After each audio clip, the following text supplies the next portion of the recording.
Chegamos, minha gente, já estamos aqui em nossa calçada virtual para falarmos sobre aquilo que é interessante, que dá sentido à nossa vida, que nos eleva, que nos traz dignidade.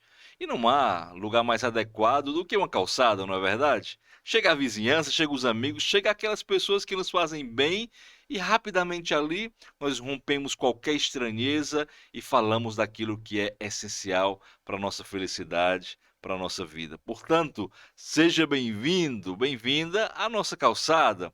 Vamos curtir e vivenciar um bate-papo super especial com você e com uma convidada de hoje que, olha, já tivemos aqui um início de conversa e eu só te dou a certeza de que vai ser maravilhoso. Vamos aprender muito juntos.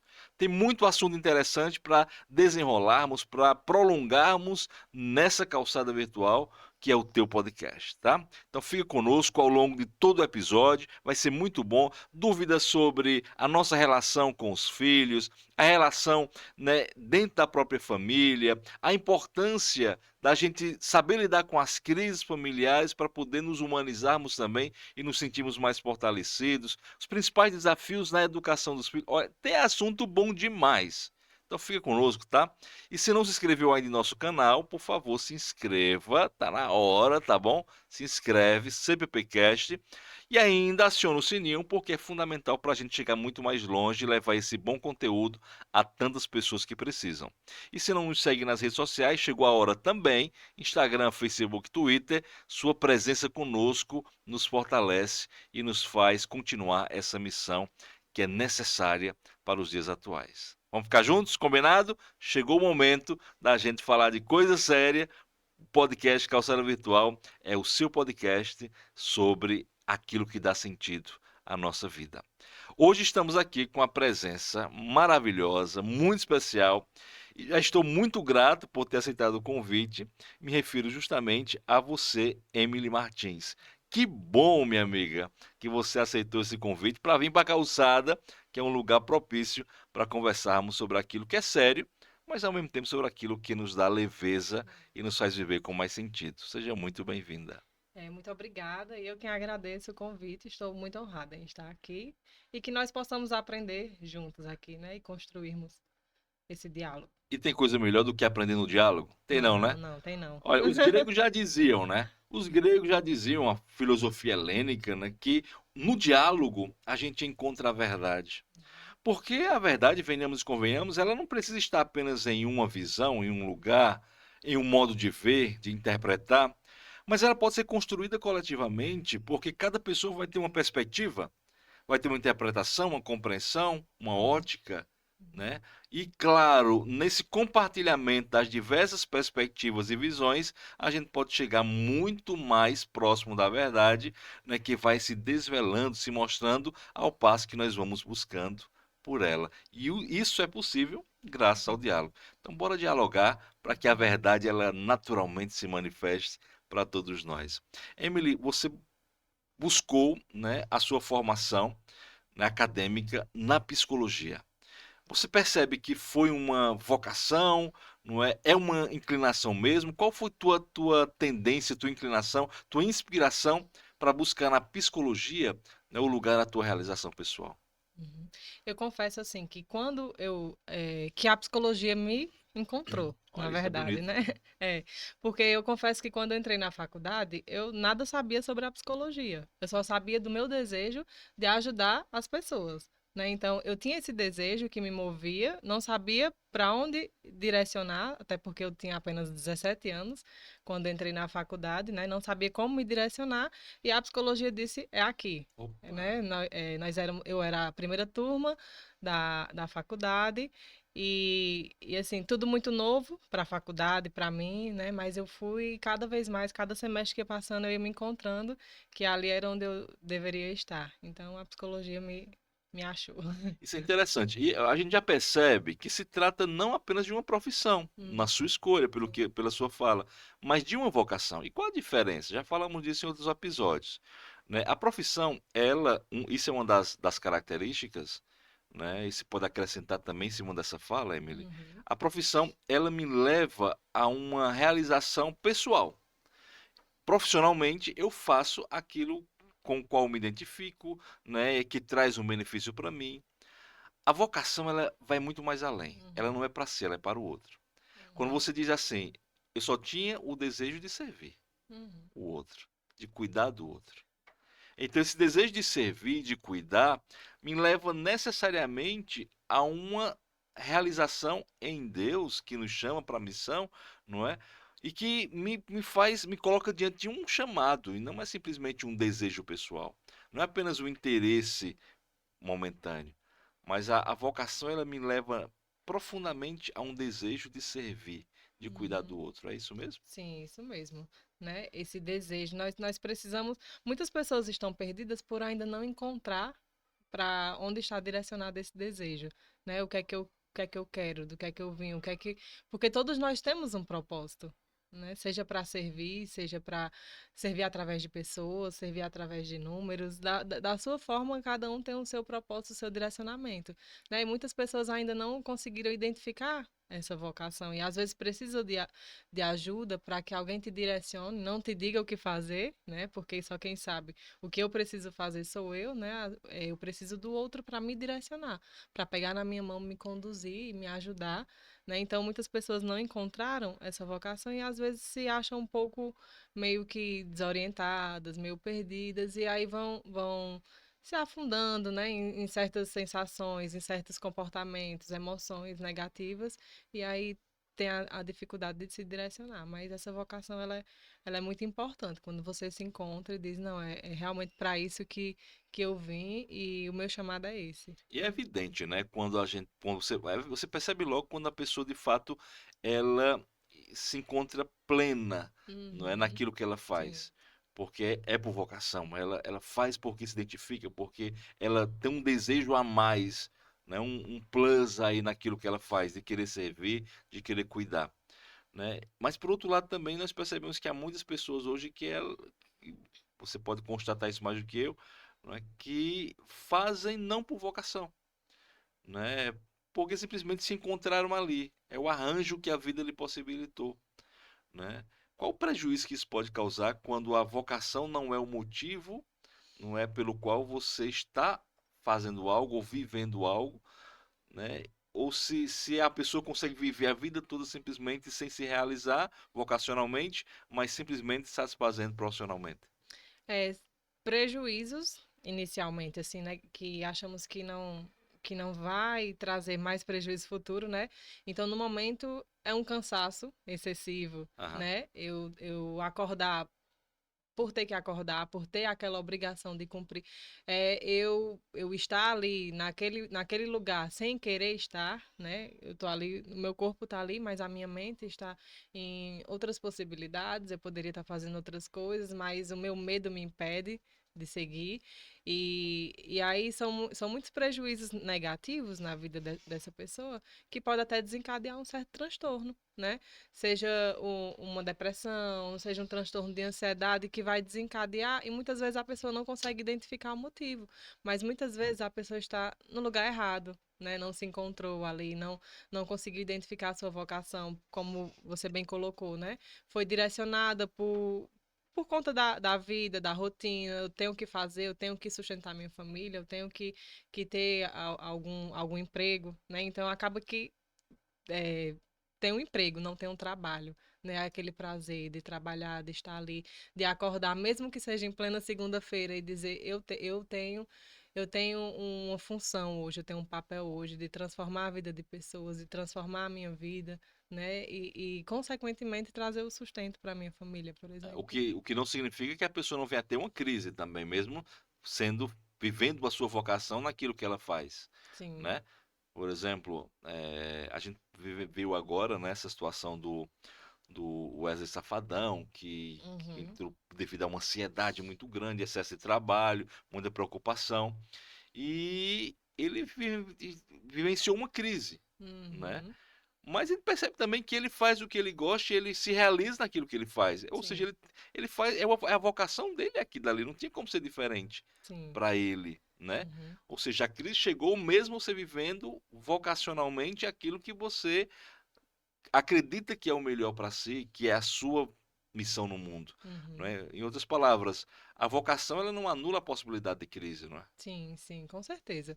Porque o excesso de trabalho, ele acaba trazendo um certo prejuízo no sentido de eu não tenho tempo para minha família, eu tenho muito dinheiro, mas eu não tenho tempo de gastar esse dinheiro, né? Eu não tenho como participar de um dia das crianças do meu filho, porque o trabalho não me permite, eu não posso participar de determinadas atividades, porque além da vocação, eu tenho uma vida, né? Eu tenho uma família, eu tenho outros propósitos também de vida, né? Eu não posso também viver só para influenciar as pessoas. Eu tenho dentro da minha casa pessoas que precisam de mim, né? E precisam desse suporte, desse apoio paterno. Então, esse excesso de trabalho muitas vezes não deixa nem que ele pense do que ele realmente, se de fato a vocação dele está direcionada para o lugar certo, né? E ele pode ter essa vocação. Tudo bem. Mas será se não está faltando algo mais? Não está faltando ele Se realizar, se talvez, né? realizar e É, ver outras sim. possibilidades, né? Como eu coloquei, essa questão da família, de fazer outras coisas que não seja além do trabalho, né? E E tem síndromes por conta do excesso de trabalho, né? Que é a síndrome de burnout, onde a está muito pessoa, evidente agora, sim, né? sim, onde a pessoa, através de muita pressão, muito excesso de trabalho, ela acaba que ela adoece e ela perde totalmente o prazer, mesmo sendo a sua vocação. Então não se desespere, porque se você está vivenciando uma crise, mesmo vocacionalmente realizando o que tanto quer, mesmo sabendo que o seu propósito é esse, Uhum. né, quer seja no mercado de trabalho, na família, mas se a crise bateu à tua porta e você simplesmente se viu mergulhado numa ansiedade, não é, num excesso de trabalho, de preocupações, enfim, não se desespere, por favor, porque isso é possível, né? Sim, sim, Isso é é possível. Eu possível. particularmente também, né, já lidei com algumas situações de crise, né, existencial que foram extremamente benéficas. Eu acho que tem que saber como extrair o melhor disso. A Uhum. crise, ela purifica, né? Ela gera Sim. discernimento. Ela faz com que a gente separe o joio do trigo, veja o que é bom, o que não é. Então, qual a importância da crise em si para a nossa compreensão de nós mesmos e a afirmação dos nossos propósitos? Porque a crise ela nos leva para um lugar de reflexão, É né? verdade. Então, no meu dia a dia, eu tô ali, trabalho, eu não tô pensando, não tô refletindo, geralmente. E quando, por exemplo, a tristeza, quando a gente vai estar trabalhar com criança, né? A gente Aham. vai trabalhar sobre as emoções, a gente não diz que a tristeza, a raiva, elas não são sentimentos ruins, elas são sentimentos necessários. Por exemplo, se eu não tivesse medo de pular de um edifício de 20 andares, se o medo não existisse, se ele não fosse instintivo, eu pularia, né? Então, o medo é necessário. A raiva é necessária em alguns momentos, né? A questão é como é que eu vou lidar, como é que eu vou É o externar passo essa seguinte, raiva. né? É o O passo próximo seguinte. passo. Então, a tristeza, nesse momento, ela me traz para reflexão. Eu estou fazendo a coisa certa? Eu me direcionei para o lugar certo, Vale a né? pena eu investir nessa relação como Vale, eu estou investindo, justo. né?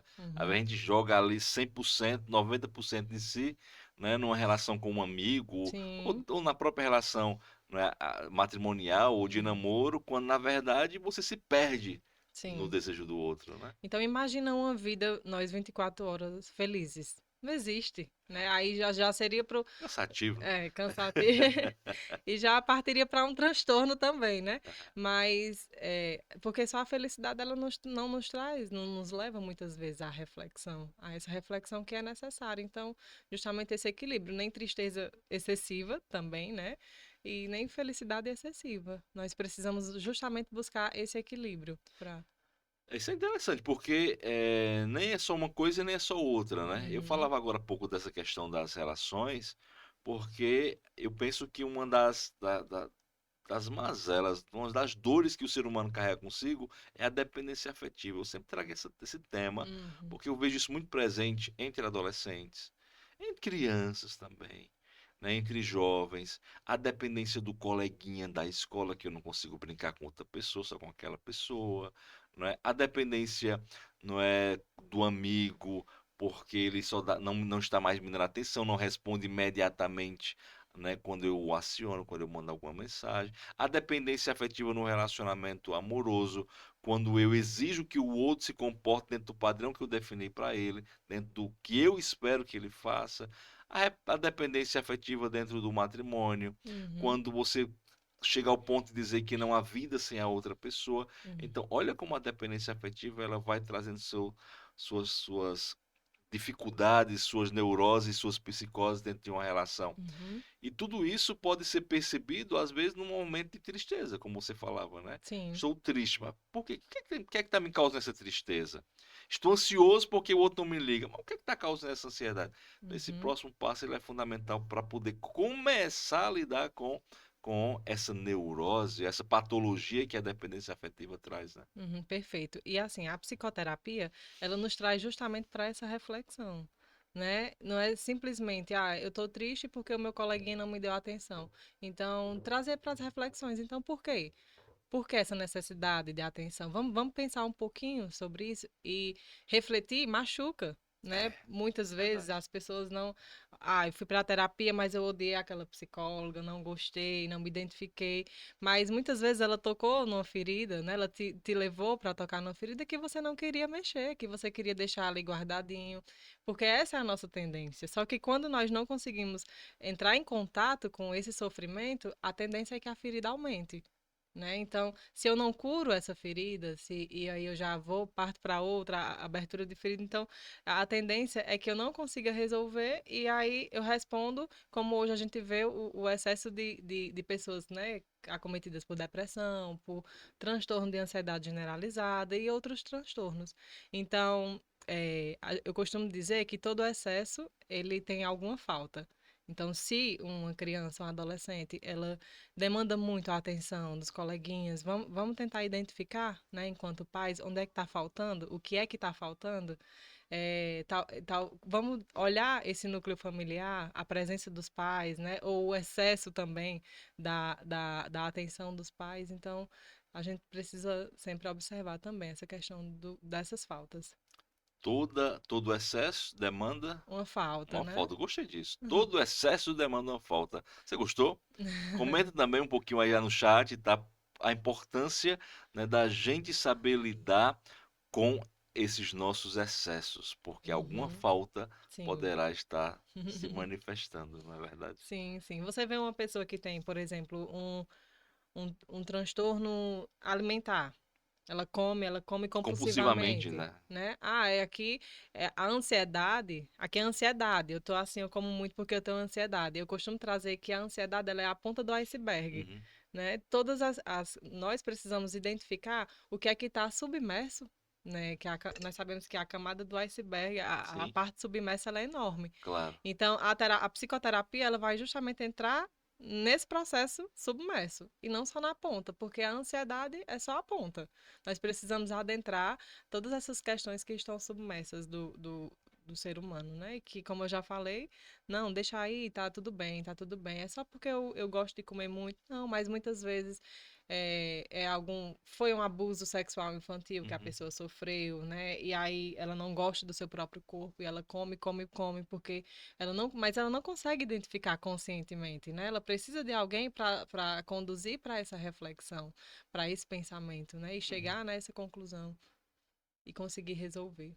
Isso. E quando eu fujo, ou seja, por um lado eu tenho o excesso, né, que demanda alguma falta, mas por outro lado pode existir também a fuga, né? Não quero lidar com isso. Então Uhum, eu tenho um medo e eu fujo do enfrentamento a esse medo, né? Eu tenho um problema a ser resolvido na minha vida e eu não quero lidar com isso porque vai me levar para os porões que eu não suporto visitar, para a coxia, né? Eu saio do palco e vou para os bastidores, uhum, né? E nos bastidores eu vou ter um encontro comigo mesmo, e isso é traumático, é uhum, doloroso.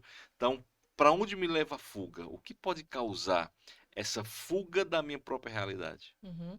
Na psicoterapia, nós denominamos resistências, né? São Resistência, as sim. resistências. Eu não estou preparado para entrar nesse processo. Eu não quero falar sobre isso, né? E na psicoterapia nós não forçamos, obviamente, né? Se uma pessoa ela tá ali, ela busca uma ajuda e muitas vezes a gente faz uma intervenção, né? E dói, né? Dói, porque ela não quer entrar em contato com aquilo, machuca, e aí às vezes ela acha que tá com raiva da terapeuta, mas ela tá com raiva dela mesma, ela transfere essa raiva, né? Porque você falou isso comigo inconscientemente. E são o que nós conhecemos como as resistências. Eu não estou preparada para entrar em contato com essas resistências, mas a psicoterapia ela vai te conduzir, porque se você quer crescer, se você quer sair dessa zona de conforto, de algo que está te causando sofrimento, você precisa enfrentar. Né? Você precisa falar, chorar o que for necessário, chorar, né? Então, você precisa ir enfrentar para você seguir, pra você, né? Isso é muito, muito bom pensar isso, porque essa fuga, ela pode me levar ao desencontro comigo mesmo, né? Uhum, E um sim. acúmulo que vai trazer também muitos outros cansaços e dificultar mais ainda a relação com o outro, né? Uhum. Na infância também é muito evidente, né, essa questão da dependência afetiva, como também das resistências. Como é que se trabalha isso? Eu sei que hoje é fundamental a gente ter um guia. O psicoterapeuta é esse guia, né? Ele não vai caminhar no teu lugar, mas ele vai estar ali ao lado, Sim. né? Como é que na infância hoje a gente poderia trabalhar com apoio, claro, do psicoterapeuta, dentro da escola ou no acompanhamento psicossocial? Como é que poderia se dar esse acompanhamento na infância? É, Devido a essas fugas, devido a esses excessos, devido à dependência afetiva, não é? Porque são questões que estão aí aparecendo, estão surgindo, não mais só na vida adulta ou adolescente, ou juvenil, mas na infância. E eu queria trazer muito para essa tela, não é? Quantas crianças, sobretudo depois da pandemia, estão manifestando, né, todas esses sinais, né, que você cita, né, das resistências, da fuga, da ansiedade, da dependência afetiva. Então, como que na psicoterapia esse trabalho se dá? Pronto. Quando a gente trabalha com crianças, a gente trabalha através de forma lúdica, Sim. né? Porém, não é através de brincar, é através de desenhos. Porém, não é algo de fazer por fazer, é algo direcionado. Então, assim, cada paciente ele tem a sua demanda. Tem pacientes com demanda de ansiedade, pacientes com demanda que tem o diagnóstico do transtorno de hiperatividade, TDAH, do TOD. Então, cada paciente vem com sua demanda e aí nós direcionamos de acordo com cada paciente. Então, cada paciente é um estudo de caso, Uhum. né, que a gente precisa construir. E é impossível eu trabalhar uma criança, só a criança, se eu não trabalho o contexto familiar, se eu não trabalho a relação dos pais com ela, né, e se eu não trabalho a escola. Então, nós precisamos trabalhar esse conjunto, né? Não tem como trabalhar só aquela criança. Então, a dificuldade a criança está muito carente, minha criança está muito carente. Então, como é que a gente cura uma carência? Dando atenção. Né? Então, os pais, eles também precisam ser orientados. E nós também realizamos esse serviço da devolutiva, do feedback, de trazer para esses pais e mostrar para esses pais. Porque antes de atender a criança, a gente atende os pais, O né? primeiro momento é com os pais, Primeiro então. momento é os pais, a Certo. anamnese, a gente Uhum. fala, né? E aí, mais de uma hora e meia, às vezes chega até 2 horas conversando para a gente entender todo o histórico da criança, da gestação até o dia de hoje, para a gente compreender toda essa dinâmica familiar. E eu sempre trago para os pais assim, tá preparado? Porque a gente vai mexer na dinâmica familiar. Não tem como eu tratar só a criança, né? Eu trabalhar só com a criança. Então, a gente vai dar uma mexida nessa dinâmica familiar, né? Então, os pais precisam também estar preparados e não ser resistentes. A resistência voltando, né? E Sim. não ser resistentes a esse processo. Porque se a gente chega e diz, ó, eu identifiquei que a sua criança está precisando da sua atenção. E o pai, por exemplo, ele não reconhece, ele não está preparado para isso, vamos trabalhar nessa tecla até o pai se conscientizar. Então, muitas vezes não é só um atendimento aos pais, são vários atendimentos onde a gente precisa estar batendo sempre na tecla até que o pai se conscientize, né, e consiga observar, falando do pai, mas tanto o pai Sim. como, Perfeito. como a mãe. Né? Uhum. Então, não tem como eu trabalhar em cima dessa criança se eu não trouxer esses pais, se os pais também não se sentirem, não estiverem abertos para essa mudança. né, de relações. E também a escola. A escola é um parceiro que a gente sempre faz, as visitas escolares, observa também como é a criança na escola, para saber se determinado comportamento é apenas em casa ou se em outros ambientes também são manifestados esses comportamentos, né? Se é só a falta de atenção da mãe. E nós sabemos que hoje nós temos uma construção, né, de vida totalmente diferente, onde hoje a mãe ela sai para trabalhar, onde o pai sai para trabalhar e nós acabamos terceirizando a educação dos nossos filhos, né? Ou, muitas vezes temos outros cuidadores, muitas vezes a avó, né, que ficam com os filhos e a gente acaba estando um pouquinho mais ausente dessa educação. E muitas vezes a gente precisa de um profissional que chacoalhe e diga, precisa de você. Ele está precisando de Essa água você. está muito parada, né? É, Deixa eu baldear um pouco aqui para poder, né, a gente é.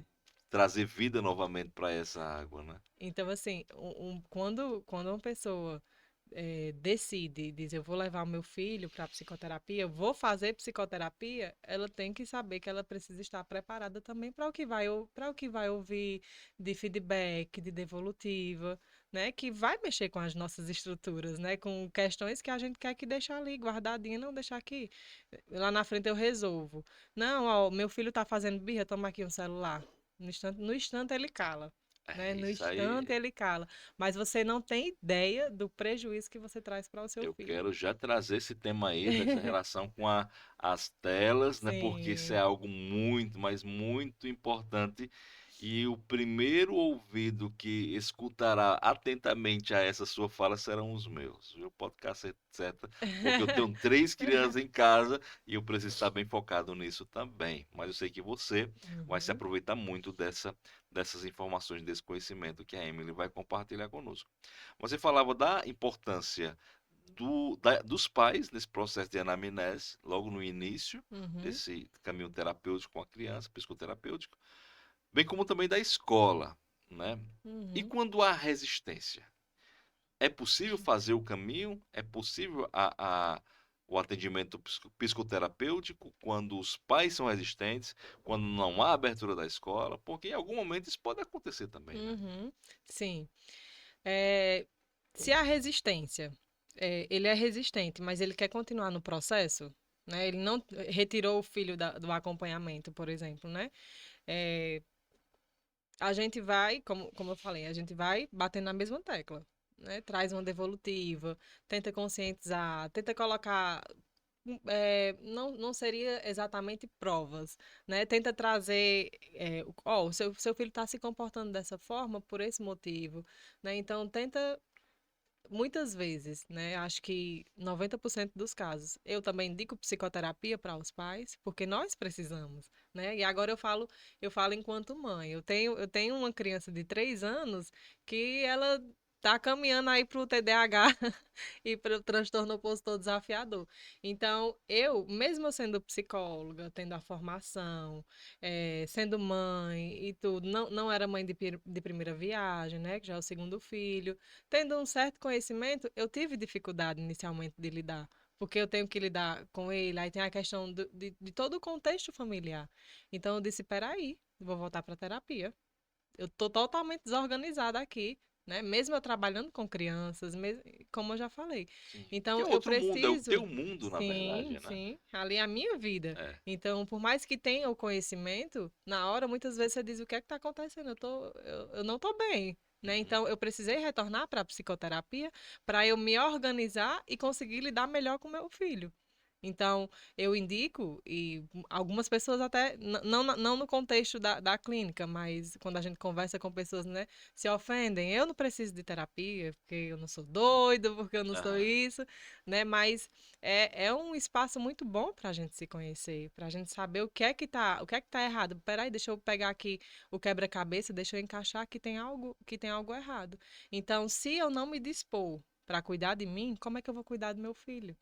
né? Se eu quiser simplesmente me fechar e dizer, não, ele vai ter que me obedecer e quero ser autoritária, e se ele não se comportar, ele vai apanhar, e eu trazer todo o histórico do que eu vivi no passado e querer reproduzir para ele, as consequências futuras serão as mesmas que eu tenho hoje, serão as deles ou piores, Sim. né? Então, se eu não tiver a sensibilidade de compreender aquela criança, compreender que essa criança ela não tem um cérebro totalmente formado para entender, para administrar as emoções. E adultos muitas vezes não conseguem administrar suas emoções, o que dirá uma criança de 3 anos, né? Então, eu precisei me organizar, eu precisei não ser resistente, Uhum. né, nesse processo para isso.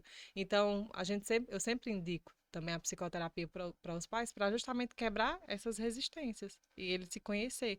E a escola, Ah, quando a escola também é resistente, eu confesso que eu não ainda nunca não teve, tive, não. nunca tive, né? Essa questão, a escola ela sempre é um bom parceiro, até porque é interesse da escola que o aluno melhore o comportamento, Uhum. né? Para que ele tenha um aprendizado mais eficiente. Então a escola geralmente ela traz essa parceria e é sempre positiva. Isso é muito bom. Eh, essa abertura, né, essa disponibilidade Uhum, para sim. caminhar juntos, né, quanto mais forças se juntarem nesse processo de descoberta, de Uhum, conhecimento, de autoconhecimento também, mais evolução se alcança, né. sim. Bom, mas tem algumas situações no seu familiar, você fala como mãe, você pode falar como como psicóloga também, Sim. que chamam a atenção e que são cotidianas, né, que às vezes a gente vivencia e não percebe. Por exemplo, eh, o tom elevado da voz, não é? Que não seja apenas pontual, mas é algo recorrente. A mãe ou o pai, naquele contexto familiar, sempre se refere à criança com quando vai chamar a atenção dela, né, num tom mais elevado para demonstrar mais autoridade. Qual a implicação disso? Ou, por exemplo, né, as palavras negativas que os pais podem depositar sobre a criança, não é? Ou então trazendo características que enalteçam mais as limitações que a criança hoje possui do que mesmo as suas potencialidades. Essas e outras questões que são próprias, são cotidianas de um ambiente familiar, tudo isso pode acarretar, né, transtornos, né, limitações futuras ou até mesmo atuais para a criança, Uhum. não é? Você evidencia isso e qual a implicação disso na formação da personalidade daquele indivíduo? 100%. Opa, resposta rápida, ligeira, né? Porque assim, a criança, o primeiro contato social dela, quando ela nasce, é a família. Sim, Então, a maior referência para ela é a sua família. A primeira referência, o primeiro contato, é quem é responsável para a formação da sua personalidade, os princípios, né, as crenças, tudo isso vem do âmbito familiar. É como se eu falasse assim, de uma forma bem assim, eu sou o que os meus pais queriam que eu fosse. Porém, tem as minhas relações. Quando eu vou crescendo, eu começo a me relacionar em sociedade, eu saio, tem os amigos, os vizinhos, quem tem a oportunidade de ter, né, hoje em dia. Tem a escola, eu vou me construindo e me redescobrindo, né, através dessas relações. Mas a família é o primeiro. Então, se eu tenho dentro de casa, um exemplo. A gente não tem como dizer assim, toda criança que recebeu muitos gritos vai se comportar de tal forma, porque cada uma tem o seu temperamento, né? Cada uma vai formar a sua personalidade de acordo com o que ela vai vivenciar e de acordo com a expressão que ela vai receber, o que é que ela vai compreender daquilo. Se nós temos dois gêmeos, eles não têm a mesma percepção, eles têm a sim. mesma criação, né? Nasceram do mesmo ventre, no mesmo tempo, né? Mas eles têm a percepção de vida diferente, porque eles têm muitas vezes temperamentos diferentes, né? Então, se a gente traz, por exemplo, uma criança que tem o temperamento um pouquinho mais melancólico, aquele temperamento onde ela absorve tudo com mais facilidade, seja positivo, seja negativo, e ela, mesmo que você tenha esse tom de voz mais alto e que não seja agressivo, assusta ela. E o que acontece? Essa criança é aquela que ela não expande muito, ela não diz pra você que assusta porque ela já tem medo de você. Então ela vai construindo o medo da figura ali materna ou paterna e ela vai se fechando. A tendência dela é se fechar. E hoje eu tenho a oportunidade de presenciar tanto as crianças como os adolescentes que cresceram nesse contexto Vai reproduzir, né? de muito autoritarismo, de muito de gritos, né? E que hoje eles têm, ele na adolescência ele desencadeia a depressão. Aí os pais chegam e dizem, eu não sei o que aconteceu, não é o que aconteceu, mas era aquela criança que era muito quieta, que era muito comportada, era muito calada, sempre fazia o que eu mandava, né? Por quê? Porque ele tem medo de desagradar. O temperamento melancólico, né? Mais melancólico, ele tem medo de desagradar. Ele não quer perder o amor dos pais. Porque a criança, ela acredita que pode perder o amor dos pais. Então, muitas vezes, elas emitem determinados comportamentos, não por querer, mas com medo de perder essa atenção. E ela vai reproduzindo esse comportamento até na vida adulta, né? E aí muitas vezes a gente julga pessoas, né? Ah, fulano apanhou tanto do marido, apanha, ela não precisa dele financeiramente, ela tem a vida dela, ela tem uns filhos já formados, ela já tem tudo na vida, mas não sai. É porque ela gosta, ela apanha porque ela gosta. Mas as pessoas não conseguem ver o que está submerso nessa pessoa. As pessoas não sabem como foi a construção de vida dessa mulher, né? Para ela estar ali aceitando entre aspas, né? Porque ela sabe que não é positivo para ela, mas ninguém consegue compreender o que é que emerge nessas relações, essa dependência, essa carência, essa dependência afetiva, né, da criança. Então, hoje estudos comprovam que o grito para uma criança, ele ativa a mesma área cerebral no cérebro da criança, né, do que um tapa, do que uma agressão física. Então, é a mesma área cerebral. O cérebro, ele não sabe o que é um grito, o que é um tapa, né? Ele sabe que ali é algo agressivo para ela. E se a gente vai trabalhar dessa forma, com crianças que já têm um temperamento mais explosivo, mais expansivo, a tendência é que ela fique mais agressiva Uhum. também, né? Porque ela aprende esse comportamento. O melancólico, ele vai recuar. Sim. E o que ele é mais expansivo, ele vai achar que é normal. Então, se Isso que é eu. autoritário E se é também. autoritário também. Uhum. Aí o que acontece? Eu sou autoritária com o filho quer ser autoritário com a mãe, aí o filho leva um tapa. Porque ele foi autoritário com a mãe, mas é o que ele aprendeu, né? E ele vai ser autoritário na escola. Ele vai achar que todos os amiguinhos também têm que servir a ele, E aí, né? se um Então, amiguinho desse não serve, ele vai, é. tapa no amiguinho, O tapa. né? Ah, Reproduz, né? aham, ele reproduz. E assim, muitas vezes ele reproduz, a criança, meu filho tem 1 ano e ele bate, e ele me bateu, né? Às vezes as pessoas, uau, ele me bateu, mas aquele batidinho do bebê, até antes de 1 ano, por exemplo, né? Ele bate e ri, não é porque é uma criança perversa, né? Ela É não isso que eu ia tem perguntar. Tem as fases também, né? Sim, tem as fases, então, Eu já vou logo dizer. A fase dos 2 anos, pelo amor de Deus, que é o é bonita, mas é adolescência infantil, né?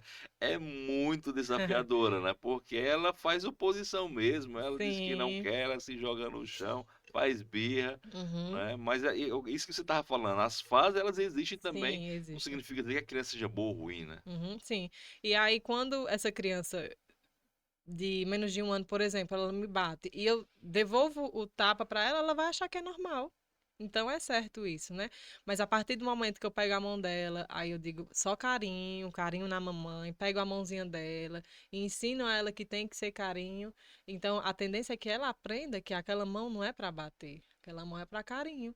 Mas tudo depende da forma também como eu vou ensinar. Aí o que acontece? Muitas pessoas tiveram uma formação em que tudo foi na peia, né? O Sim, famoso na peia.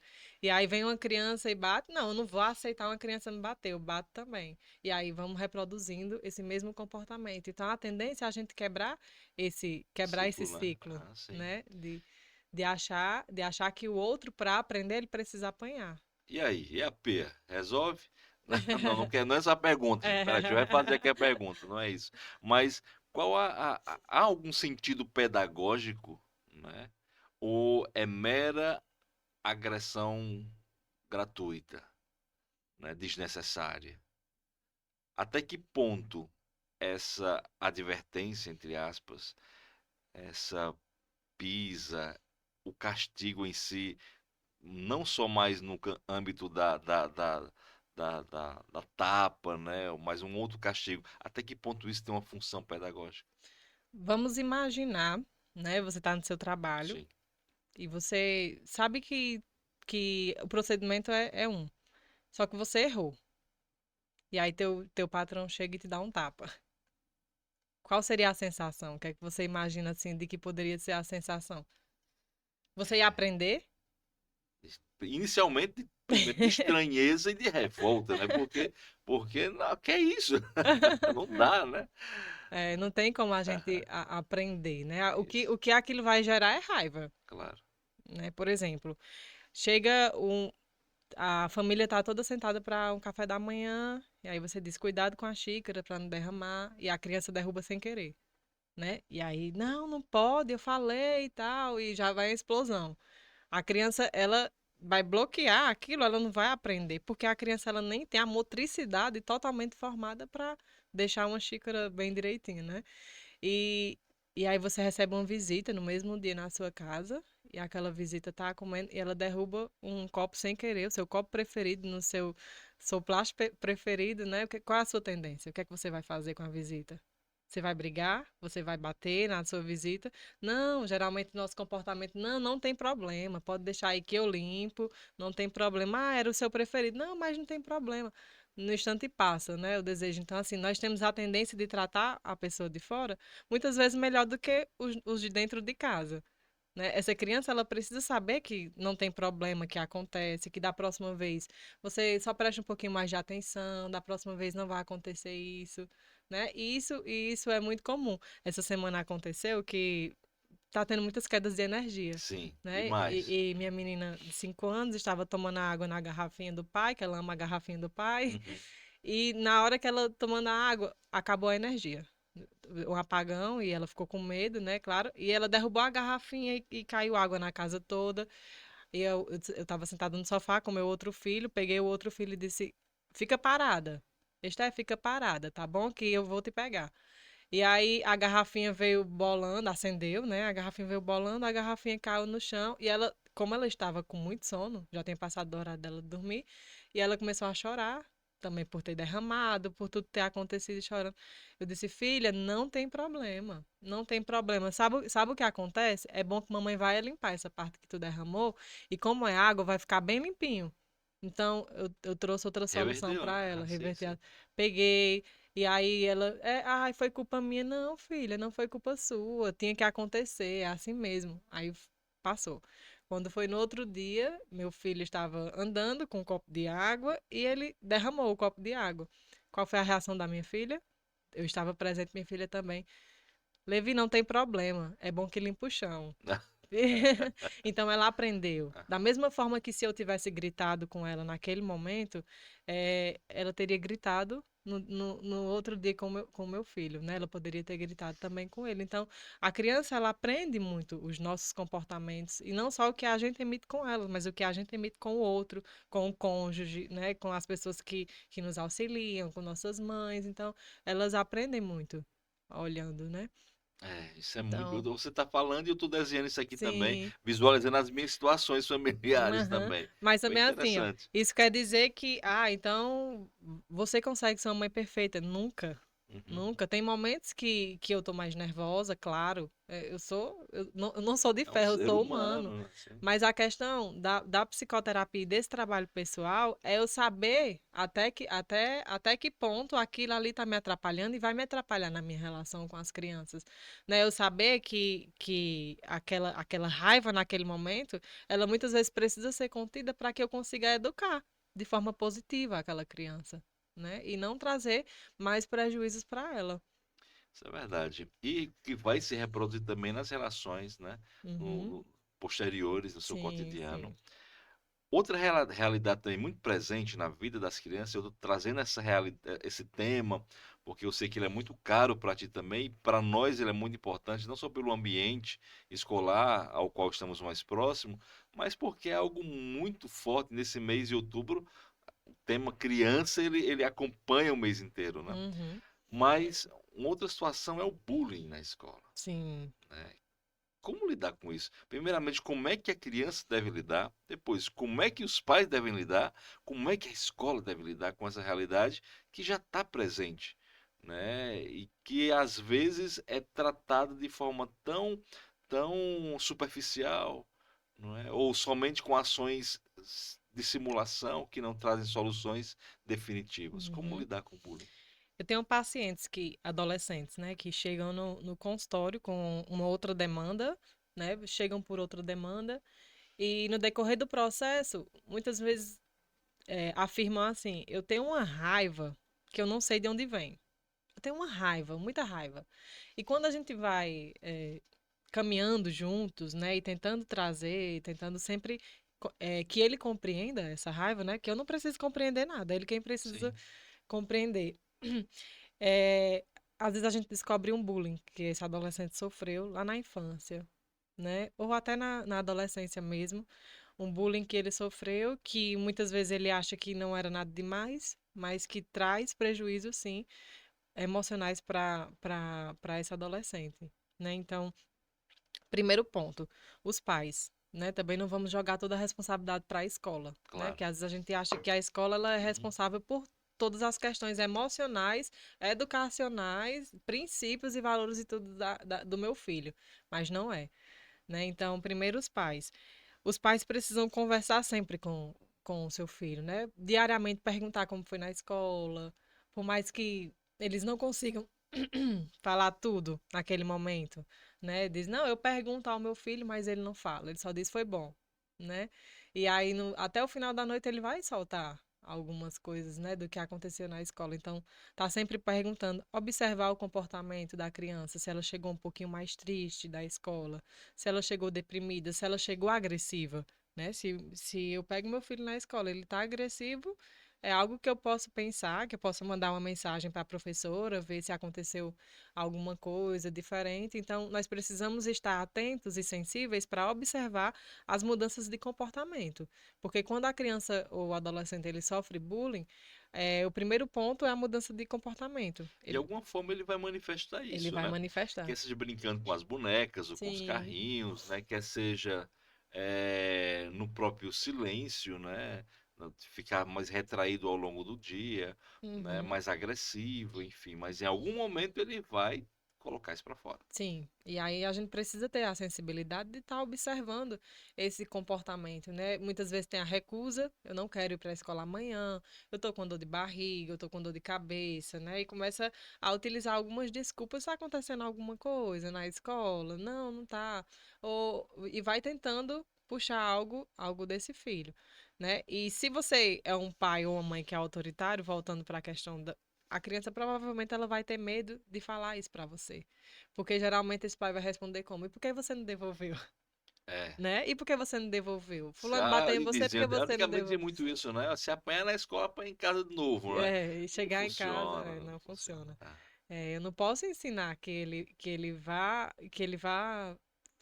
não pode bater o coleguinha se eu estou ensinando que ele pode bater quando ele apanha. Né? E isso é bem. Ah, mas eu preciso. A desculpa é essa, né? Mas eu preciso ensinar meu filho a se defender. Não, mas se defender não é batendo.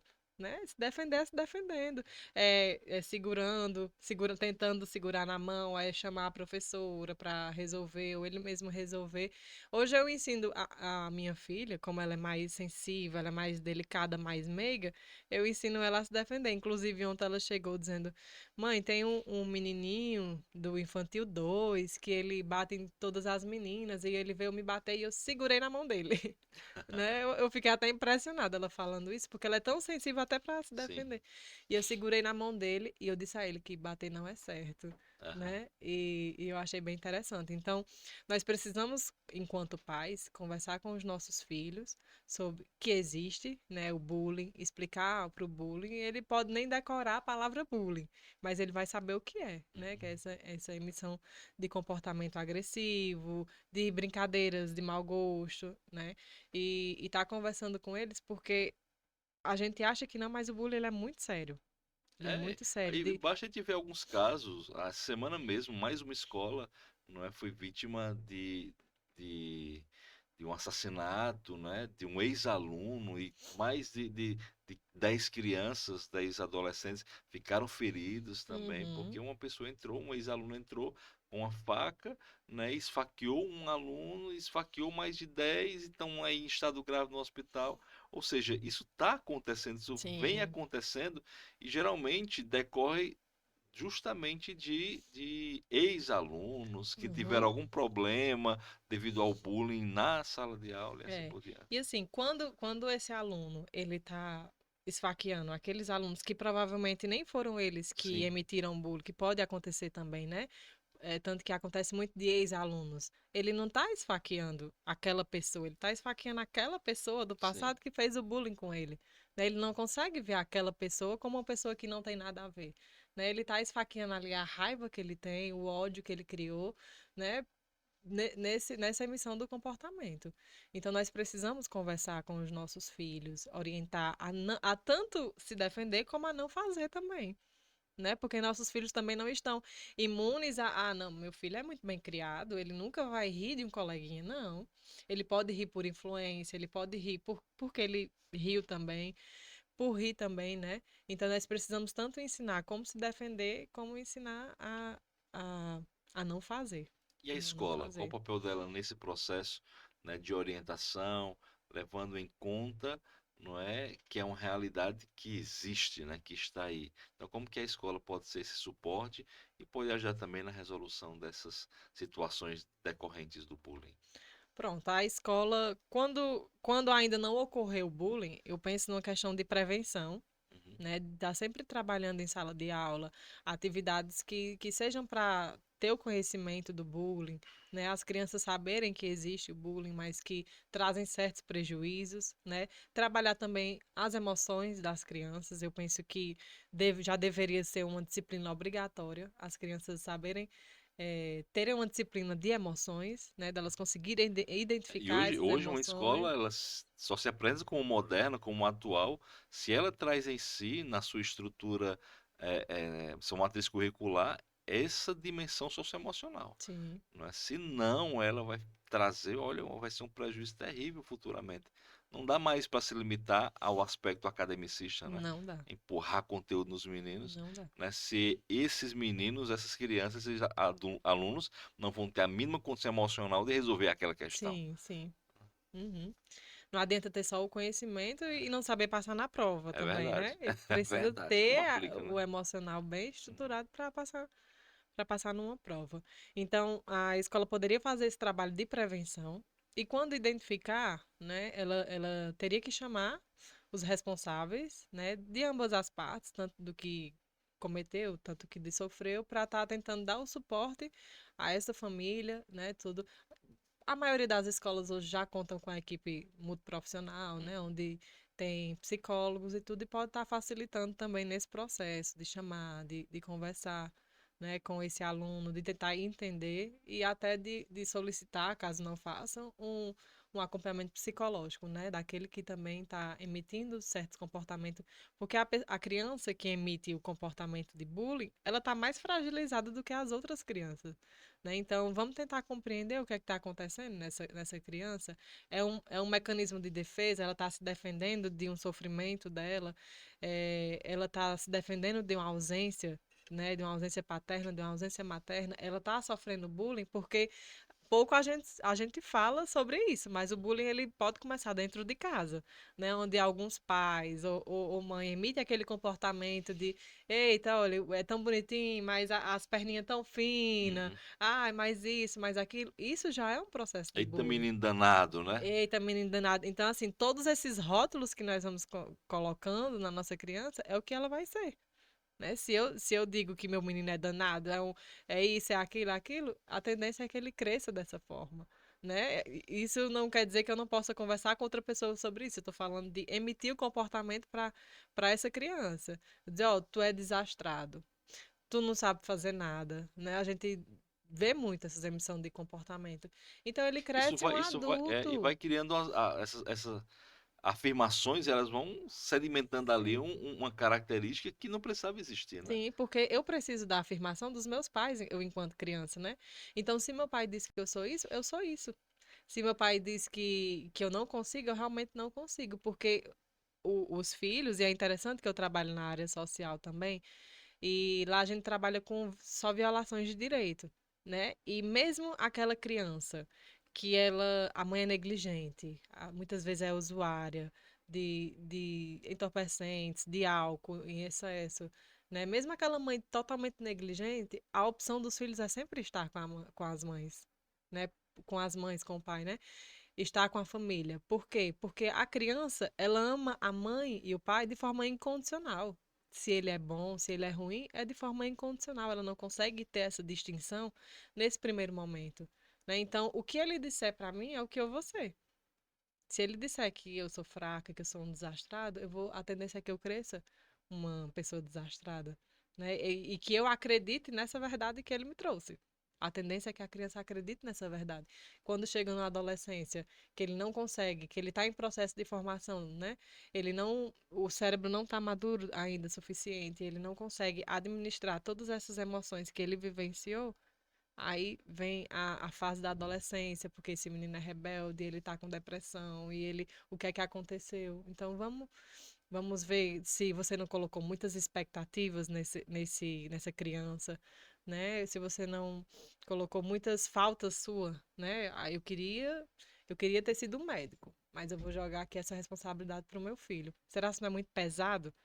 Essa responsabilidade, né? Eu queria ter estudado mais, eu queria ter feito.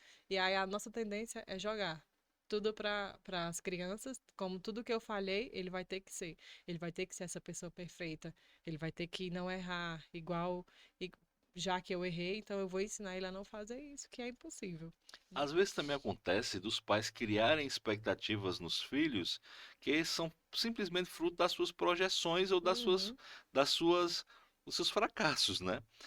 Eu não consegui isso, então meu filho vai realizar isso por mim. Ah, não fui o jogador de futebol, meu filho vai ser o jogador de sim. futebol. A mãe, não fui a médica, a bailarina, não sei, a minha filha vai ser essa artista, Uhum, essa profissional. Então, acontece muito também dessas projeções, né? Como que você orienta, né, ou pode apresentar caminhos para que isso não aconteça dentro do seu familiar, para que a projeção ela não venha tirar da criança, do adolescente, a condição de ser ela mesma, de ter suas escolhas, de ter seu caminho. Orientações para os pais nesse sentido, como uhum. seria? Eu vou voltar para o trabalho pessoal, novamente, né? Porque assim, eu penso que o maior desafio de educação de filhos, de criar filhos, é eu lidar com as minhas questões para ter que lidar ainda com as questões do outro, né? Então, se eu não consigo lidar com as minhas questões, com os meus fracassos, com as minhas conquistas, com as minhas vitórias, se eu não consigo lidar bem com isso, como é que eu não vou projetar isso na criança? Né? A tendência é que eu projete isso para a criança. Eu não fui. Assim, é totalmente natural do ser humano. Nós viemos de uma determinada crença, de determinada religião, então a tendência é que eu repasse isso para o meu filho. Né? Que ele siga a mesma religião, a mesma denominação que eu siga. Não é essa a tendência que Sim. nós temos? Então a tendência é nós vermos muitos médicos sendo filhos de médicos, né? Engenheiros, filhos de engenheiros. Não que seja uma regra. Mas muitas vezes é a tendência, ou de muitas mães também falarem, serem, por exemplo, eu sou determinada profissão, mas eu não estou satisfeita, não recebo bem, não pago bem, você pode ser qualquer coisa menos isso. Mas a criança, a tendência é que ela se identifique com o que você é. Né? A tendência é ela se identificar, ó, eu tenho tanto orgulho de minha mãe que eu quero ser igual a ela. Ou então, esse emprego me distancia tanto de minha mãe que eu odeio essa Uhum, profissão. Então, ter essa tendência. Então, se eu não consigo me trabalhar em relação às minhas questões, como é que eu vou ajudar meu filho? Então, o meu conselho é você trabalhar suas questões e saber até que ponto aquilo é seu e deixar de lado até que ponto é do filho, né? Deixar do lado para você ter uma criação mais eficaz, mais positiva, mais sensível a essa criança, né? sem deixar de ser uma referência para ela, né? Sim, A gente falava aqui, antes de começarmos esse episódio, sobre a importância do pai, né, e da mãe como referências na formação da personalidade dos filhos. Tu pode explicar um pouco para a gente como que se dá essa influência, né, concretamente, e a não influência também, quais os prejuízos que isso pode provocar na formação dessa personalidade? Porque, quer queira, quer não, com essa fala a gente já afirma a importância dessas figuras, não é tanto paterna como materna, não é? Que não significa necessariamente que seja a mãe biológica ou o pai sim, biológico, sim, não é? Pode ser um outro arranjo sim. familiar, uma outra conjuntura familiar, não é? Mas a importância dessas figuras, tanto paterna como materna, para a formação da personalidade desse filho ou dessa filha. Pronto. A figura paterna, ela geralmente ela nos remete a uma certa proteção. Né? Eu tenho a figura paterna como uma proteção. E se isso falha, eu vou me sentir desprotegida automaticamente. Menino ou menina, tanto faz isso. Menino ou menina, Certo. né? Só que nós sabemos que geralmente a menina, ela se identifica com o pai, né? Com a figura paterna ali. Ela tem ali o seu pai como o seu primeiro amor, né? E aí é sua primeira admiração, o pai quando é um pai falando de uma forma positiva, Sim. né? Não estou falando de um pai agressor, abusador, falando de um pai presente, um pai, né? Então, ela tem muita referência desse pai. Então, a tendência é que ela se sinta protegida, a tendência é que ela se sinta amada e que facilite também nas relações dela com outros meninos ou com outras meninas, né? Nas relações futuras. E a mãe é aquele maternar, é aquele cuidar, é aquele zelar, é o proteger também, né? Então, a figura materna, paterna, ela é essencial no desenvolvimento dessa criança, quanto à sua personalidade, quanto ao que ela quer, o que ela projeta para o futuro. E se isso tá falhando de alguma forma, vai trazer certos prejuízos na vida dela pessoal e nos futuros relacionamentos dela, né? Se nós pararmos para refletir sobre o nosso atual relacionamento, ele tem influências da nossa convivência com os nossos pais, né? Falo do relacionamento amoroso no nosso atual, ele sempre traz certas influências, né? E não só disso, por exemplo, se eu tenho uma dificuldade de relacionamento com meu pai, se eu adquiri no decorrer da minha vida um certo medo do meu pai, eu não consigo conversar com ele, até com a figura paterna divina, eu posso ter um certo relacionamento com figuras de autoridades também, de acordo com seja religiosa, seja qualquer figura de autoridade, seja de trabalho também. Eu posso desencadear também uma dificuldade de lidar com essas figuras de autoridade porque eu tive uma figura de autoridade fragilizada. Né? E eu não estou falando de autoritarismo, né? Uma Sim. figura de autoridade que, Uhum. que me ensine, que me coloque limites, porque a criança ela precisa de determinados limites também, né? Não é só também o amor, o beijinho, o abraço, ela precisa de limites. Então, se eu não cresço ali direcionada nesses limites, a tendência é que eu acho que todo mundo tem que me servir, que todo mundo tem que fazer o que eu quero, né? Se está fragilizado, as pessoas elas têm que se voltarem todas para mim. Né? Então, é essencial essa construção, né? E como eu te falei, eu tenho a oportunidade de trabalhar tanto no âmbito mais social, onde os vínculos já estão totalmente fragilizados, são as pessoas que nós acompanhamos, né? Já aquela criança ela sofreu abuso sexual, ela está sendo negligenciada, ou aquela mulher está sendo vítima de violência doméstica. Então, eu tenho tanto essa ótica, né, de ver toda aquela dinâmica familiar que muitas vezes está totalmente fragilizada, e quando a gente vai tentar atuar, a gente tenta achar a parte eh, menos fragilizada de uma família para colocar aquela criança naquele outro âmbito, tirar essa criança do âmbito totalmente fragilizado e pensar no menor prejuízo para aquela criança, né? Porque, como eu falei, ela sempre vai optar em estar com a mãe, com o pai, apesar de tanto sofrimento. Mas a tendência é que quando ela vai crescendo, ela vai reproduzindo esse sofrimento, né? Muitas vezes ela não consegue. Como também nós temos casos que nós acompanhamos a criança de muitos anos, de 6 anos, aquela criança naquele contexto de a mãe etilista, todo o contexto totalmente desestruturado, e que a gente está atuando, acionando vários órgãos e vamos para acompanhamento, essas crianças precisam desse suporte, vão para a casa de acolhimento, volta, vai, e a gente está ali tentando dar todo o suporte sócio psicológico, social, jurídico do que aquela criança precisa para ter menos prejuízos para a vida futura dela, né? E que hoje a gente consegue ver esses meninos bem estruturados, bem estabilizados, mas com consequências psicológicas, Sim. né? De automutilação, de Nossa. depressão e tudo. Então, acontece muito, né? E isso vai interferir também, essa relação, não é, paterna, materna dos filhos, vai influenciar também nas escolhas, né, sexuais da criança, porque a gente sabe que existe ainda muita pesquisa em torno desse assunto. Mas qual é hoje o panorama que a psicologia desenha sobre essa realidade? Até que ponto influencia ou não?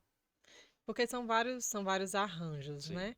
E aí, eu até fico um pouco receosa de estar Porque tratando é sobre. um ambiente que assim, é um assunto que de fato não está sedimentado, Sim, né? Nem sim. muito menos pela psicologia, nem muito menos pela biologia. Há muita pesquisa nesse sentido também, Sim, né? sim, sim.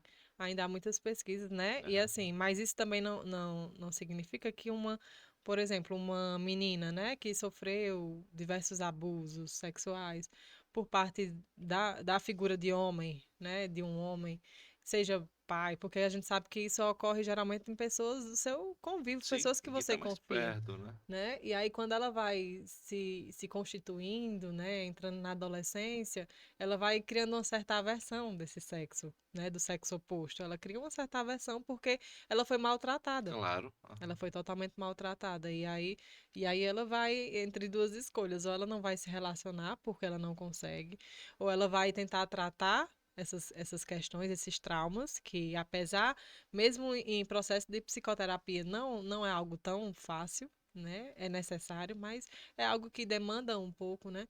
E tem a questão do outro sexo, do mesmo sexo, no caso, né? Então, Não é uma regra, né? não, Cada caso é um cada caso, caso né? é um caso. Há um contexto, há uma história por trás disso.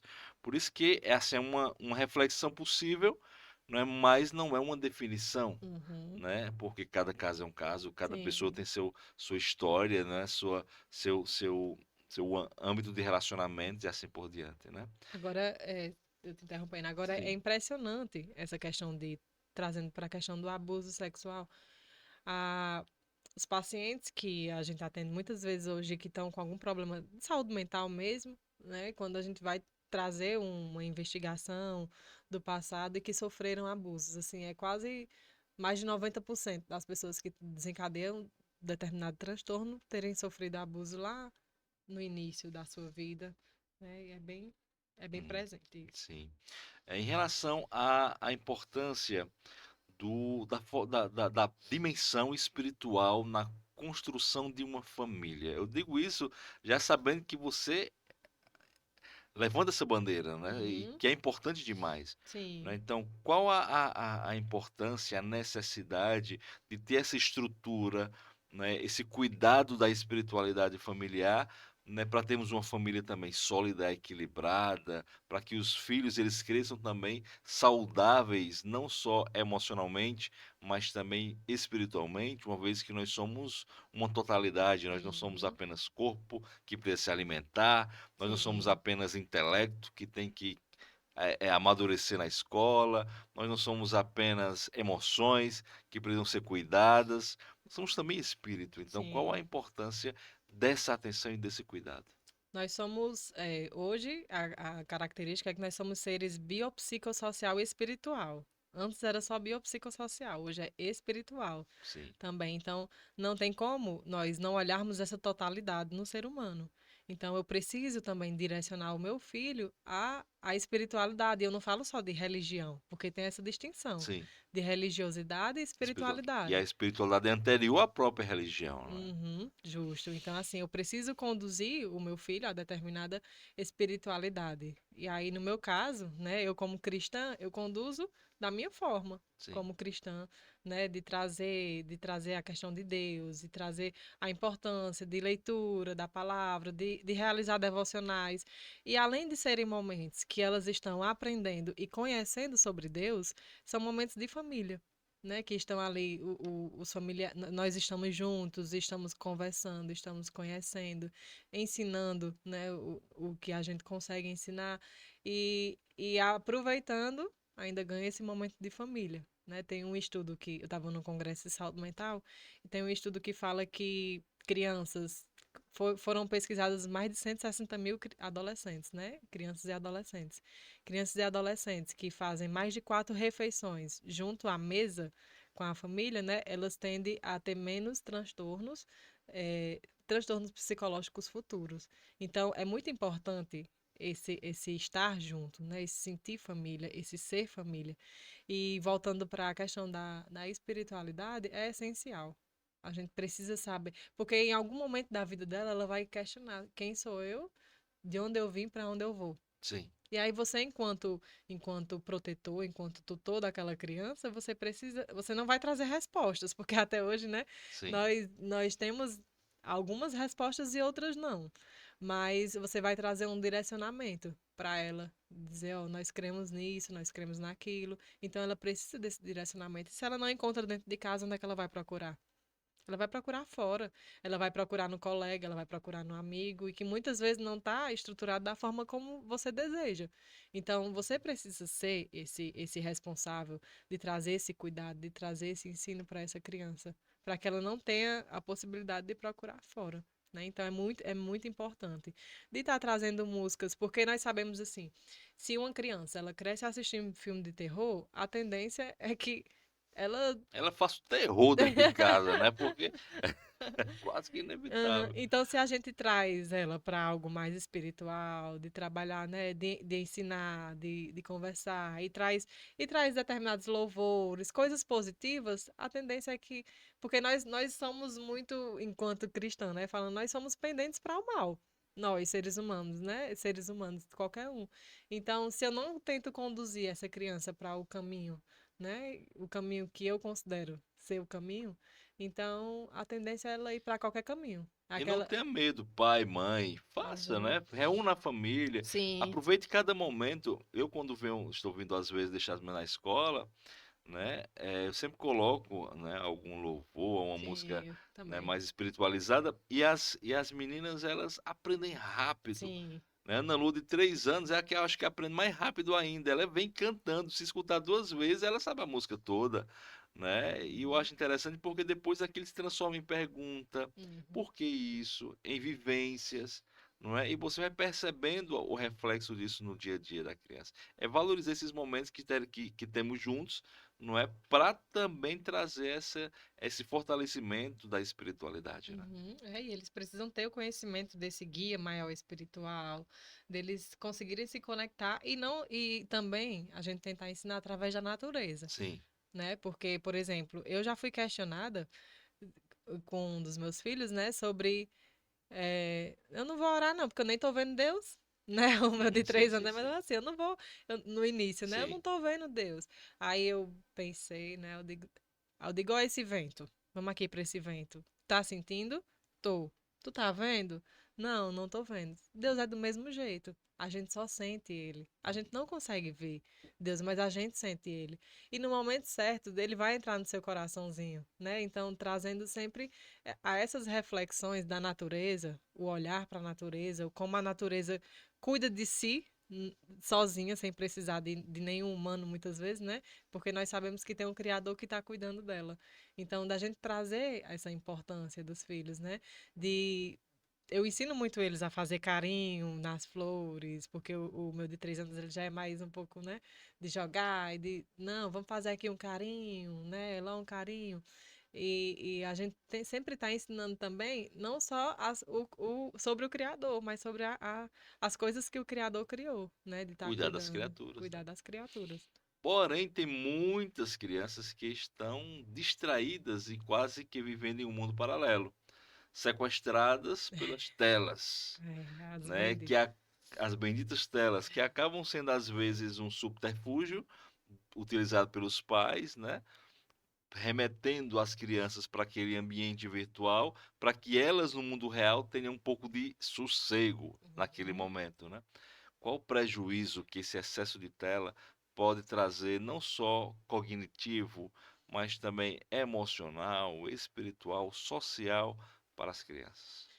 As telas, ela nos dá acesso a muita informação e de forma muito rápida, né? Até nós adultos temos esse conhecimento, é muita informação a todo vapor. Então, a ansiedade é um das maiores consequências, né, que eu observo nas telas. Mas temos prejuízos como a ansiedade, obesidade também, né? Porque a criança ela acaba que ela não gasta tanta energia, né? Agressividade também. Questão biológica, questão cognitiva, dificuldade muitas vezes de ficar quietos em sala de aula, né?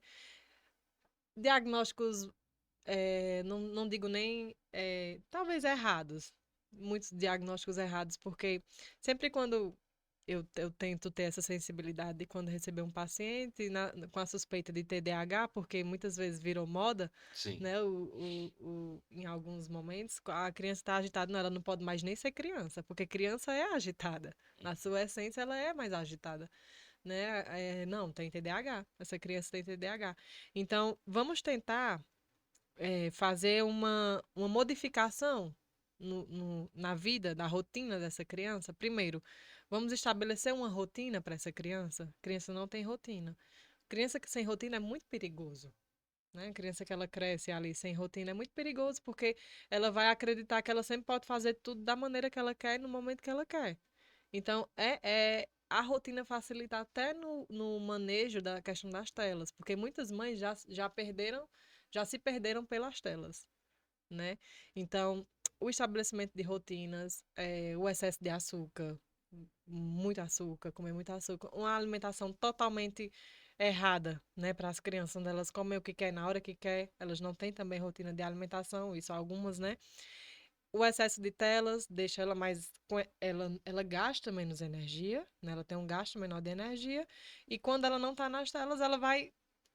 Como se ela tivesse acumulado muito, então ela vai tentar soltar da sua forma. Né? Então, é algo muito necessário de ser conversado hoje sobre essa questão de telas, né? Ah, mas você é a favor do total, zero telas? Se você tem essa capacidade, se você tem essa disposição, seria bom. Mas como a gente sabe que muitas vezes a gente precisa, às vezes O até na acesso escola, também, do né? acesso, né? Mas pelo menos reduzir essas telas, né? E à noite zerar as telas. Lá vai eu querendo ser polêmica, né? Mas à noite zerar telas. Claro, né? Porque assim, o nosso cérebro ele não está preparado para tanto excesso de luz à noite. Nosso cérebro ele foi criado, primeiro quando nós nascemos nem existia essas luzes fluorescentes, né? Então, essas luzes, a luz do sol, ela libera hormônios no nosso cérebro que ela nos deixa em estado de vigília, né? Nós estamos acordados, nós estamos ativos. Percebe que quando dá 6 horas da noite, a gente vai ficando mais quieto, Sim. mais calmo, alguns mais tristes, alguns mais quietinhos, porque o nosso corpo, ele tá liberando, com o sol indo embora e a noite chegando, né? Tudo escurecendo, ele tá liberando ali hormônios para que a gente repouse, de fato. E aí, quando eu coloco esse cérebro mais telas, luz azul, né, que a gente fala, e eu jogo muita luz azul nesse cérebro, o que acontece? A tendência é que ele ative novamente. Então, a quantidade de crianças e adolescentes com problema de sono é gigante. E muitas vezes os pais não querem fazer o básico. tire a tela à noite. Faça pelo menos essa experiência durante uma semana. O que é recomendado é que a gente utilize, crianças, adolescentes e adultos, né? Que a gente utilize a tela até no máximo 2 horas antes de dormir, que é o tempo que o cérebro ele vai entender que está chegando o horário de dormir, né? Então, eu sempre tento trazer isso para os pacientes, essa questão das telas, né? Mas aí, voltando. Sobre a importância, né, da gente ter esse cuidado, né, para Sim, não cair no excesso e depois o prejuízo ser muito maior, sim, sim. né. É, pode falar. Aqui nós ficamos agora no hiato, né, e mas É porque são tantas informações na tela, eu tô são. tentando organizar. E a escola também, ela acaba tendo hoje uma necessidade, a própria pandemia trouxe isso, né, as Uhum, aulas remotas, a tela se tornou muito acessível e a escola usa muito essa ferramenta. Então a escola também tem que ter esse cuidado para não deixar muita criança exposta, né, ao excesso de tela, né, quando na verdade ela precisa também de interação, né. sim, sim, com certeza. Tem que ter muito cuidado. Hoje é recomendado, né, o uso de telas no máximo 2 horas por dia, né? A criança que ela tem acesso a no máximo 2 horas por dia, no máximo mesmo, assim. Porque a criança ela precisa interagir com outras crianças, ela precisa interagir com a própria família, ela precisa ter um momento de tédio, que eu acredito que é o maior desafio das crianças hoje em dia, é ter esse momento de tédio, porque é lá onde vai surgir a criatividade. Ah, E hoje em interessante, né. dia, tanto, a quantidade de estímulos, né, que a gente dá para as nossas crianças impede elas de entrar em contato com essa criatividade, porque a gente acha que eles sempre têm que estar fazendo alguma coisa, né? Nós temos esse pensamento errado de achar que ela sempre tem que estar fazendo algo. Não, eu vou dar aqui esse brinquedo, aí quando ele diz, não, toma outro brinquedo. Então, tira a tua criança de telas, deixa ele ali sem fazer nada e entrega um papel para ela e vê o que é que vai sair dali, né? Então, Eu acho que minha esposa, escutando agora o que você está dizendo, ela tá aplaudindo, porque ela já faz isso com muita maestria, sabe. aham, Ela tem uma clareza muito grande sobre a importância disso. Às vezes não consegue cumprir, é bem verdade, arrisca, sim. né, mas ela sabe muito, tem muita consciência e procura colocar em prática toda essa orientação. Uma vez eu até me deparei com uma situação assim inusitada, né? E eu vi Maria Flor, né? Meio que tristinha, entediada. Ah, papai, eu não quero fazer, porque queria muito a tela, né? Uhum, Eu queria alguma coisa para fazer e tal. E a minha esposa simplesmente disse: deixa ela ficar um pouco entediada, aí você vai ver já já o que que ela produz.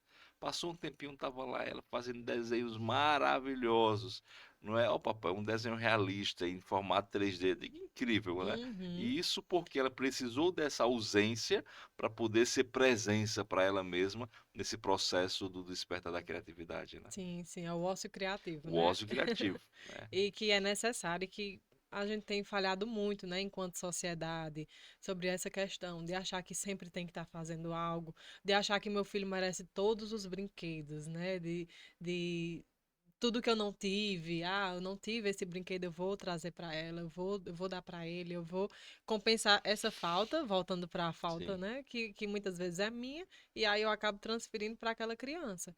E até o excesso de brinquedos também atrapalha nessa criatividade da criança, porque as coisas vão começando a perder a graça. Perder o valor. E esse super excesso de estímulos deixa ela um pouco mais agitada, né? Os brinquedos também eles podem se tornar o excesso, né? Pode se transformar em excesso de estímulos para essa criança. Não tinha Então, pensado nisso. E tem razão, tem razão. então assim, trazer a criança para atividades do dia a dia, né? Por mais que às vezes a gente, eu quero lavar logo essa louça, aí o filho, não, deixa eu te ajudar, e você fica, ai meu Deus, é sério, você quer me ajudar? E por dentro sabendo que ali é importante para ela, tá lavando a louça, vai fazer um bolo, eles amam Ah, isso é fazer verdade. bolo, sim, porque eles têm esse sentimento de utilidade, né, também, de estar mexendo, de brincar com tinta, brincar com massinha, fazer a massinha, né, aquela massinha mais caseira. E são atividades que são muito produtivas para essa criança, né? E voltando para a questão da tela, a tela ela tira a infância de uma criança. né? Percebe que Estou ela vendo até um corte em relação a isso já, né? A tela tira a infância de uma criança. a tela tira totalmente essa infância. Então, o excesso de tela, de você achar que todo comportamento que a sua criança emite, que você considera negativo, e você joga uma tela para ela para você se sentir sossegada, isso é um prejuízo enorme que você vai trazer para essa criança no futuro. Onde ela vai, sempre que ela futuramente entrar em contato com qualquer coisa que a deixa desconfortável, ela vai achar que a tela é o refúgio dela, né? E não é. Muitas vezes a criança, ela precisa entrar em contato com esse sofrimento. Ela precisa entrar em contato com aquele não que foi dito, mesmo que ela se jogue, que ela faça birra e ela não quer e tal. Ela precisa entrar em contato com essas frustrações. Porque se a minha criança ela não é frustrada dentro do âmbito familiar e eu não estou, onde eu estou ali para ensinar ela como ela vai se comportar diante daquela frustração, onde eu estou ali para abraçar, para acolher, para dar esse colo, quando ela é frustrada fora do ambiente familiar, ela vai se sentir perdida. Ela vai se sentir abandonada, ela vai sentir que não sabe o que fazer. Às vezes ela imita o comportamento de bater, de fugir, de fazer isso e aquilo, né? Onde as pessoas que estão fora não estão muitas vezes preparadas para lidar com aquele sentimento, né? Então, se eu se quando meu filho faz determinada birra e eu já entrego, toma o celular, que é pra tu ficar em silêncio, para de chorar no meu pé do ouvido, né? Geralmente é assim, e a criança para, mas funciona? Não, não funciona. Porque a tendência é que essas crises de birras intensifiquem, porque não foi resolvido, né? Ela não entrou em contato com esse sofrimento. E ela vai encontrar ali uma saída, né? Para ter mais tela ainda, porque ela diz, não, se eu fiz uma vez deu certo, se eu Uhum, fizer outra e se eu aumentar a intensidade, é que vai dar certo uhum. mesmo, né? E observa que a criança ela sabe como se comporta com determinadas Sabe? pessoas. É Com a verdade. avó, ela se comporta de uma forma, com a mãe, ela se comporta de outra forma, com o pai, né? Às vezes ela sabe que com a mãe, mesmo que ela chore, ela não vai conseguir. Mas com o pai, às vezes ele vai e cede. Então ela sabe que chorando pro pai ela consegue, né? E com a avó já tem facilidade, Ah, não precisa nem chorar. é verdade, é verdade. Ali já a porta aberta, né? Só para É. percebermos, né, que esse assunto, família, né, infância, criança, relação paterna, materna com os filhos, escola, olha quanto assunto dá. É. E como é bom conversar sobre isso, não é, Uhum, Emily? maravilhoso. Né? E eu fico muito grato a você por essa oportunidade que você nos concedeu de nos alimentarmos com tanta sabedoria e tanto Uhum, conhecimento, né? E sabemos que vamos levar isso para a vida, para o nosso uhum, cotidiano.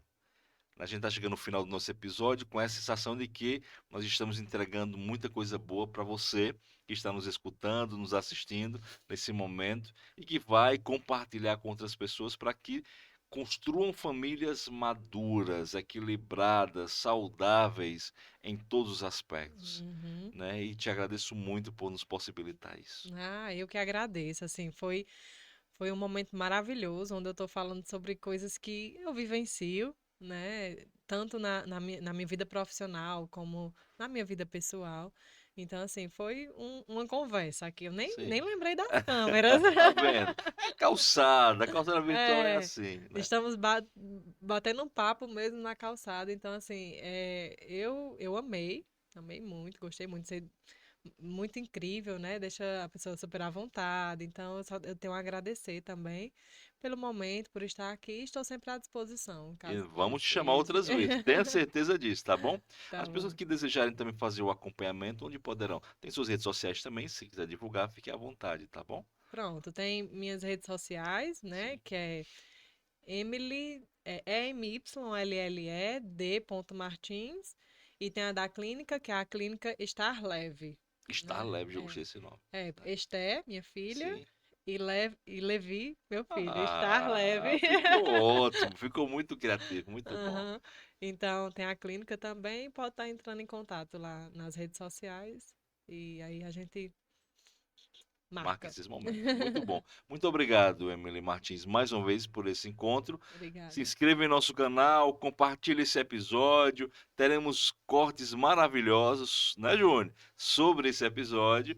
Né? E, claro, certos de que você vai levar para outras pessoas essa boa conversa, esse conhecimento que foi construído e compartilhado com vocês nesse episódio do Calçada Virtual, o teu podcast que traz mais sentido para a nossa vida, tá bom? Muito obrigado pela tua companhia, nos siga nas redes sociais, já pedimos isso, faça e peça para que outros também o façam, e nós levaremos esse conteúdo para tanta gente boa que precisa conversar sobre esses assuntos que só o Calçada Virtual possibilita, tá bom? Um abraço, fica com Deus e até a próxima, toda quarta-feira, às 18 horas, no canal CBPcast.